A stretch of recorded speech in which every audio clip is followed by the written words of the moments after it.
সবচাইতে বড় ইস্যু রায়গঞ্জের এই মুহূর্তে সেটা হচ্ছে এমস এর জন্য প্রত্যেক দিন আপনারা সোশ্যাল মিডিয়ায় বা রাস্তাঘাটে নেমে কথা বলছেন, এমস এর দাবিতে কথা বলছেন।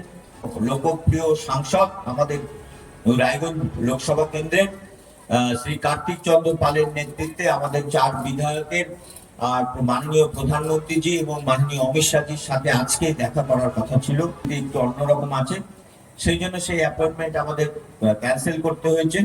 কিন্তু এইটুকু আপনাদের আশ্বস্ত করতে চাই, আপনাদের যে অনুভূতি এমস নিয়ে, আপনাদের যে দাবি এমস নিয়ে, সেটা আমাদের প্রত্যেকের দাবি। রায়গঞ্জের মোহনবাটি বাজার ব্যবসায়ী সমিতির উদ্যোগে সোমবার এক সংবর্ধনা অনুষ্ঠানের আয়োজন করা হয়।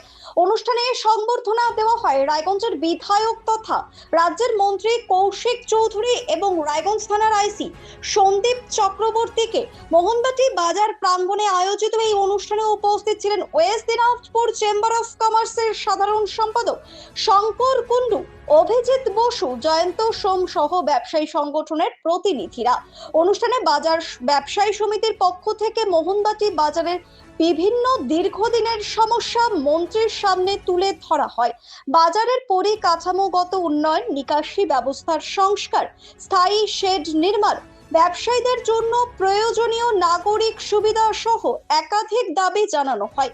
ব্যবসায়ীদের বক্তব্য মনোযোগ দিয়ে শোনেন মন্ত্রী কৌশিক চৌধুরী। তিনি জানান, প্রতিটি সমস্যাকে গুরুত্ব সহকারে বিবেচনা করা হবে এবং সংশ্লিষ্ট দপ্তরের সঙ্গে আলোচনা করে ধাপে ধাপে সমাধানের উদ্যোগ নেওয়া হবে। তবে সংবর্ধনা অনুষ্ঠানের অন্যতম আলোচ্য বিষয় হয়ে ওঠে রায়গঞ্জে এইমস প্রতিষ্ঠার দাবি। উপস্থিত ব্যবসায়ী ও সাধারণ মানুষের পক্ষ থেকে এই বিষয়ে জোরালো আবেদন জানানো হলে মন্ত্রী কৌশিক চৌধুরী আশ্বাস দিয়ে বলেন, রায়গঞ্জের সাংসদ এবং জেলার 4 জন বিধায়ক একযোগে এইমস স্থাপনের দাবিতে সর্বোচ্চ স্তরে প্রয়োজনীয় উদ্যোগ নেবেন। বলছি দাদা, আজকে ব্যবসায়ী সমিতির পক্ষ থেকে আপনার সম্বর্ধনা দিলে বেশ কিছু প্রতিশ্রুতি আপনি দিলেন, যেটা সব থেকে গুরুত্বপূর্ণ এই বাজার সংস্কারটা খুব দরকার, সেটা কিভাবে দেখছেন? দেখুন, এগুলো ঠিক প্রতিশ্রুতি নয়, এগুলো তো এই বাজারের সাথে যারা যুক্ত, শুধু ব্যবসায়ী নয়, সাধারণ মানুষ ক্রেতা হিসাবে যারা আসে, তাদের দীর্ঘদিনের দাবি। আজকে আমরা সকলেই বাজারে আসি, আপনারাও হয়তো কখনো এসেছেন, আপনারা অনুভব করতে পারেন যে এই বাজারে এক দীর্ঘ বছর কি ভয়ঙ্কর পরিস্থিতি হয়ে থাকে। আজকে এই যে বর্ষা চলছে, আরো বর্ষা থাকবে, এই বাজারটাই দেখুন কোনো শেড নেই। তো এই মানুষের দীর্ঘদিনের দাবি, এই দাবির সাথে আমরা সহমত পোষণ করি।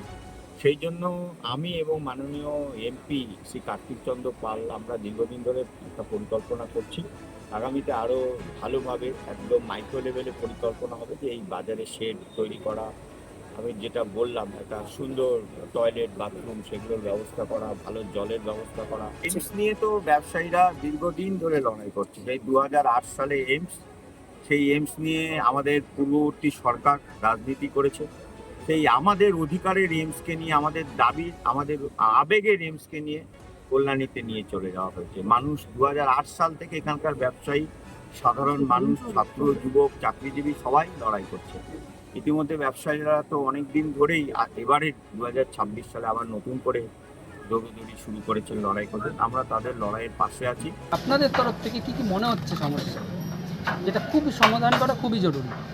সবচেয়ে বেশি সমস্যা আমাদের এখানে একটা আছে, জঞ্জাল পরিষ্কার হওয়াটা। এই পরিষ্কারটার ক্ষেত্রে আমরা নিজেরা যতটাই সচেতন হই না কেন, পৌর প্রশাসনের একটা সহযোগিতা দরকার, আমাদেরও সচেতনতা দরকার, সেটা একটা দরকার। সাথে ক্রেতা সাধারণের সহযোগিতা দরকার। তারা যে ক্যারি ব্যাগটা নিয়ে ইউজ করে, সেটা আঁকড়ে ঘুরে এসে সেই জঞ্জালে পরিণত হয় বা ড্রেনগুলো নষ্ট হয়ে যায়। এই 3টা সেক্টর আমরা সবচেয়ে বড় করছি, অসুবিধা ফিল করছি। আরেকটা হচ্ছে যে এই গরমের দিনে বিভিন্ন রকম অগ্নি দুর্ঘটনা শুনলে আমরা খুব আতঙ্কে ভুগি, সেই জায়গাটাও আমরা এখানে আলাপ করেছি।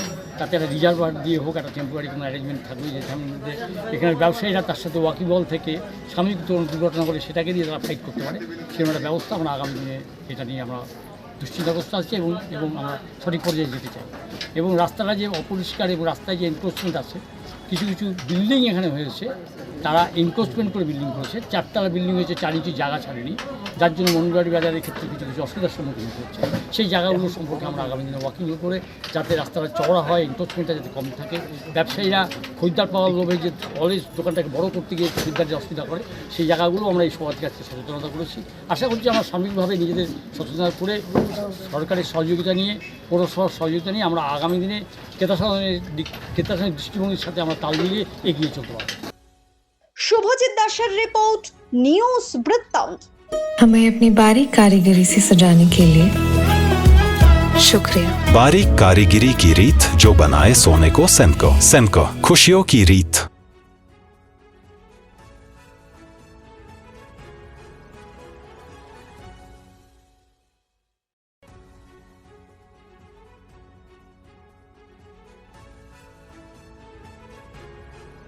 রাত হোক বা দিন, নিউরো এমার্জেন্সি সময় দেখে আসে না। হঠাৎ মাথায় আঘাত, স্ট্রোক বা অচেতন হয়ে যাওয়া, প্রতিটি মুহূর্তই অমূল্য, কারণ এখানে সময়ই সবচেয়ে বড় চিকিৎসা। এবার রায়গঞ্জেই উপলব্ধ অ্যাডভান্সড নিউরোসার্জারি সুবিধা। দক্ষ নিউরোসার্জন ও আধুনিক প্রযুক্তির সহায়তায় 24x7 জরুরি পরিষেবা। সঠিক সময়ে সঠিক চিকিৎসা ফিরিয়ে দিতে পারে স্বাভাবিক জীবন। জীবনরেখা hospital, advanced neuro care.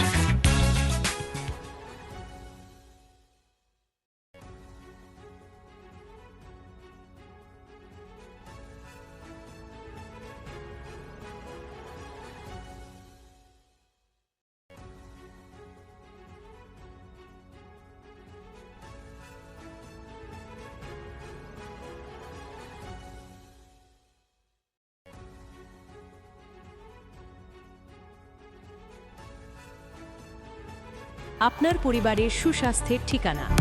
Spectrum healthcare diagnostics. এখানে প্রতিদিন বিভিন্ন ডাক্তার ও প্রতি মাসে হায়দ্রাবাদের বিভিন্ন অভিজ্ঞ ডাক্তার বসেন। 3D, 4D আল্ট্রাসোনোগ্রাফি ও অন্যান্য পরীক্ষা নিরীক্ষা সহ সব ধরনের রক্ত পরীক্ষা করা হয়। সব রকম ওষুধপত্র পাওয়া যায়। এছাড়া রক্ত পরীক্ষা করতে হোম সার্ভিসের ব্যবস্থা আছে। বিস্তারিত জানতে ফেসবুক ও ইনস্টাগ্রামে আমাদের পেজ ফলো করুন। Wait.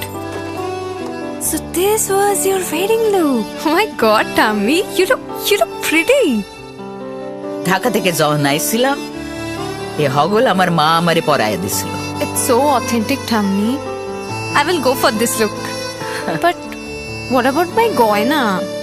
সাদা রঙের রুমালটিতে গোলাপি রঙের কাজ, সব মিলিয়ে দারুণ হবে নতুন কনের সাজ। আমার গয়না আমার শ্রীঢাকা, শ্রীঢাকা জুয়েলার্স, আভিজাত্যের গয়না। ছোট ছোট অনুভূতি, স্মৃতিগুলো থেকে যায় সব সময় আদরে। কুকু কুকু, কিরে হলো? আসছি। লকডাউন সময় তো হয়ে এলো।